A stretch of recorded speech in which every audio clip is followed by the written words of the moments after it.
রাকাতগুলো নিজে আদায় করার সময় সূরা মেলাতে হবে কিনা, খুব দরকারি এবং গুরুত্বপূর্ণ একটি প্রশ্ন। অনেকেই প্রশ্ন করে থাকেন প্রায়।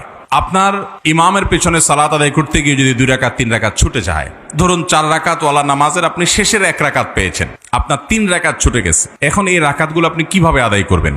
এখানে 2টা দিক আছে, একটা হলো কেরাত পাঠ, আরেকটা হলো বৈঠক। এই বৈঠক এবং সূরা ফাতিহার সাথে অন্য সূরা মিলানো, এগুলো আপনি কিভাবে করবেন? সূরা ফাতিহার সাথে অন্য সূরা মিলাবেন কি মিলাবেন না, এবং বৈঠক কোন হিসাবে করবেন, এটার উত্তরে আমরা বলবো বৈঠকের বিষয়টা খুবই সহজ।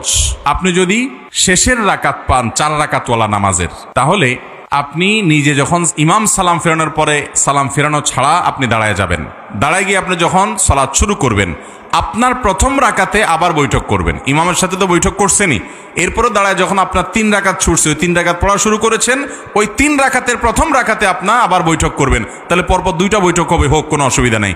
কারণ আপনার এই প্রথম রাকাতটা মূলত আপনার জন্য দ্বিতীয় রাকাত, কারণ 1 রাকাত ইমামের সাথে পেয়েছেন, আরেকটা একা একা পড়ছেন, তাহলে এটা কত নম্বর রাকাত হলো? দ্বিতীয় রাকাতে বৈঠক করতে হয়, সেই হিসাবে আপনি এখানে বৈঠক করবেন।